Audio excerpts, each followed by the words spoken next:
Have you ever made a huge misjudgment? One which has left you feeling just terrible? When I was working in Marks and Spencer, we were encouraged to make conversation with our customers, to be friendly, to chat away, to make the whole experience of shopping at M&S as pleasant as possible. And whilst I worked in the home furnishings department, in our shop that was right next to children's wear, so I'd often have to help customers buying clothes for their little ones or gifts for friends and family for birthdays or when a new child was born. And one of the things I learned very early on, and many of us learn early on in our lives, is to never make assumptions.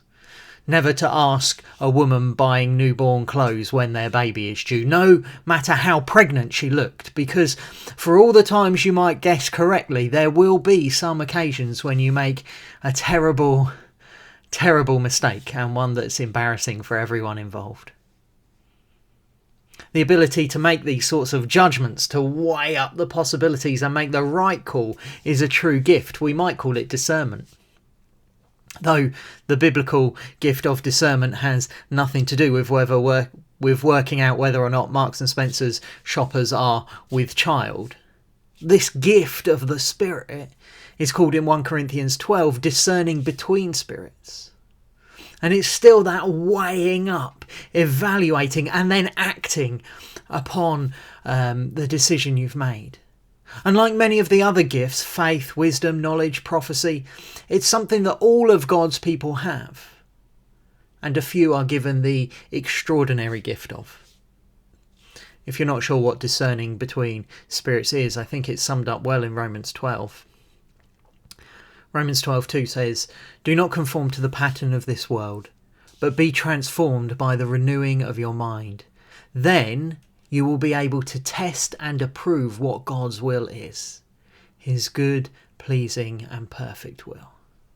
To test and approve. Biblical discernment is about being able to test and approve the will of God. It's about knowing the difference between what is from God and what is not. It's the spiritual gift of seeing the godly. Yesterday I was talking about the gift of prophecy, and I said that was about speaking the words of God, being a messenger from God, bringing his message to his people or indeed to the world. And the gift of discernment is closely tied to the gift of prophecy. It helps us when someone comes and says, God is saying, the gift of discernment helps us know whether God is really saying that or whether it's the person themselves or what mix there is indeed in it. It helps us to know what is from God and what is not. In today's world, we are constantly bombarded with competing messages.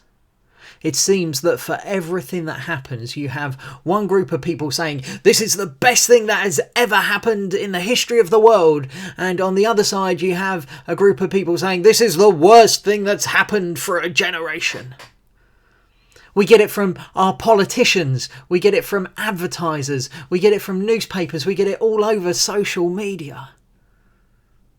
For everything that happens, there are competing views of whether it's good or bad or what it is. And as God's people, we need to be able to discern where God is in all of this. This thing that people are saying is good and some are saying is bad, is it godly? Is it of God? We need to be able to test and approve his will. Do I do this thing? Do I do that thing? What is it that God wants? What will God have me do in this situation? We need to be able to make that judgment call, and then we need to be able to act upon it. And for this we need the gift of discernment. And so I'd encourage you, ask God for it yourselves. Ask him to help you to be discerning. And if you know someone with the spiritual gift of discernment, pay close attention to what they say.